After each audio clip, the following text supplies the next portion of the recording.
ቦይፍሬንድ ገርልፍሬንድ አይደለም እንደዚህ ስተረጉሙ ተመጣጣኝ ነው። ይሄ በነገራችን ላይ ለሁለቱም ነው የሚጠቀሙበት። ሴቶቹ ገርልፍሬንድ ይላሉ ሌዝቢያንስ፣ ወንዶቹ ጌይስ ወንዱን ቦይፍሬንድ ይሉታል።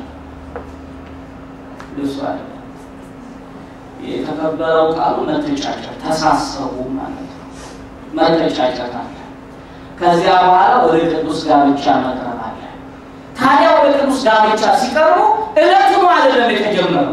መጀመሪያ ጀምሮ ተሰልፏል፣ በሐሳብ ተሰልፏል፣ በመተጫጨት አልፏል።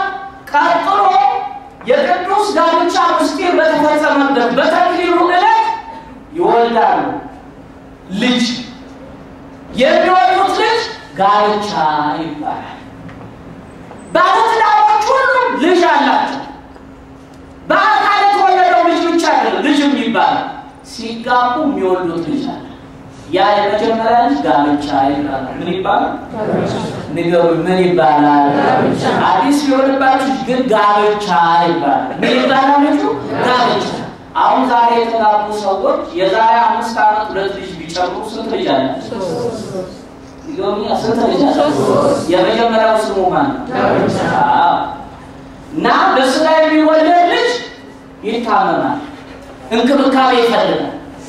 ምግብ እናበላዋለን፣ በሕፃንነት ወተት እናጠጣዋለን። እየተመረጠ ያው የወተት አይነት ዳይፐሩ ወተት ገና ሳሎ ተብሎ ክሊኒክ መውሰድ፣ ሆስፒታል ማድረሱ፣ የታወቀ ሐኪም ጋር ማስገናኘቱ፣ ይሄ ሁሉ እንክብካቤ አለ። ልክ እንደዚሁ የመጀመሪያው ልጅ ጋብቻ እንክብካቤ ይፈልጋል። ማነው የሚንከባከበው ጋብቻው? ተጋቢዎቹ ባልና ሚስት። ጋብቻው ትቶ በኋላ የመጡት ልጆች መንከባከብ ጤናና ግንኙነት እንዲኖር ያደርጋል። አንቺ ከወለድሽ በኋላ እኔን ትተሽኛል የሚል ባል አለ። እውነቱን ነው። ከወለድክ በኋላ አንተ ጉዳይ በሙሉ ወደ ሴት ልጅ ይሆናል። እኔን እንኳን ሰላም አትበይም፣ በገባ ቁጥር እሷን አቅፈህ ስታጫወት የምትላለች። እውነቷን እኮ ነው። የመጀመሪያው ልጅ ረስቶ ስለ ሁለተኛውና ስለ ሶስተኛው ብቻ ክብካቤ ይፈልጋል። ሲታመሙ ሐኪም ቤት እንደምንወስደው ሁሉ የመጀመሪያው ልጅ ጋብቻ ይታመማል፣ ችግር ይገጥመዋል፣ እንቅፋት ያገኘዋል። ሲታመም ሐኪም ያስፈልጋል፣ ይታከማል፣ ይድናል። የንስሐ አባቶች አሉ ሐኪሞች፣ መካሮች አሉ ሐኪሞች። ተመልሶ የነበረበት መመለስና መሆን ይችላል ሲታከም።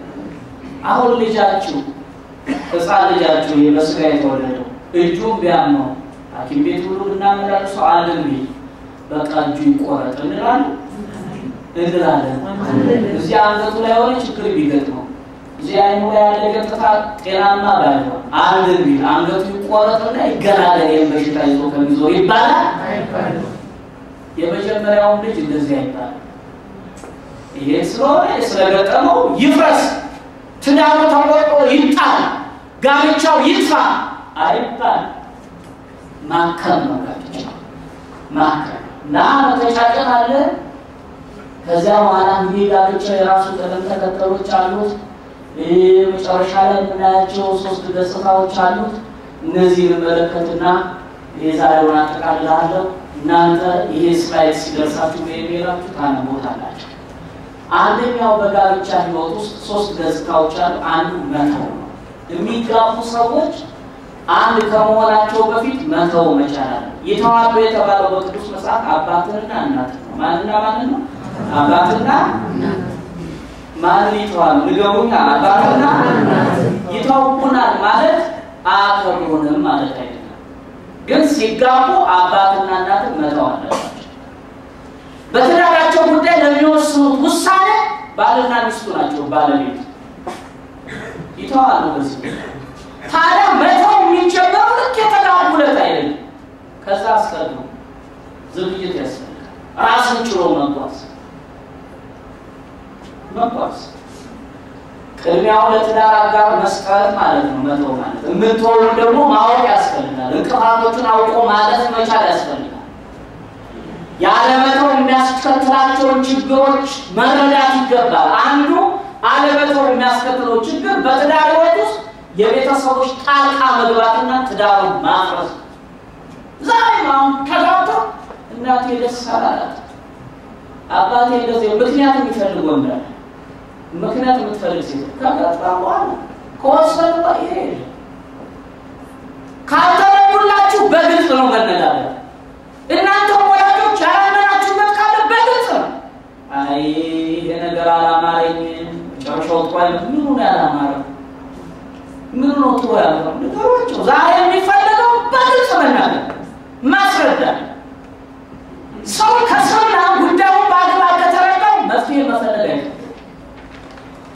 ሌላው ለመተው ከሚረዱን ነገሮች መካከል አንዱ ከልጅነት ጀምሮ ዝግጅት ማለት እያስተማር ከዜሮ እድሜ ጀምሮ ቀደም እንዳለ እያስተማር ራስን እንዲችሉ ያደረገ ማሳደግ።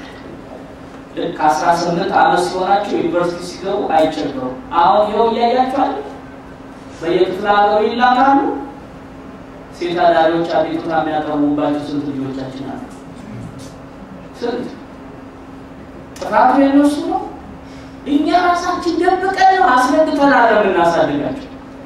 እግዚአብሔርን እንዲፈሩ እንዲያውቁ በስርዓት በአግባብ እንዲራመዱ ያደርጋል አይደል? ልክ አሁን የዚህ ቅዳሜ ሰብስበን እናስተምር እናንተው የመስራቸው ፖር እቺኒውን ነገር መስሎ ከዛ በኋላ ሞያ አይደለም። ይሄ አይሰራም።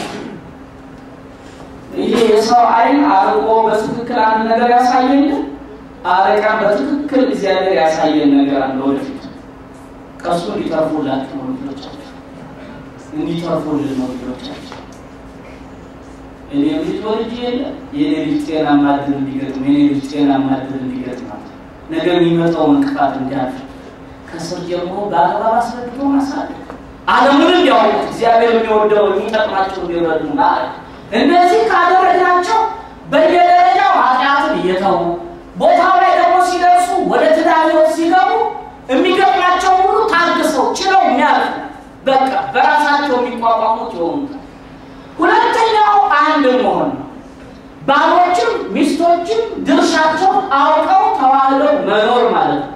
አንድነቱ ጸንቶ የሚኖሩ የሚከተሉትን ቃል ኪዳኖች በመጠበቅ የመጀመሪያው እግዚአብሔር አንድ ያደረገው ላለመለየት ቃል በመግባት ባልና ሚስትን ማን እንዳደረጓል።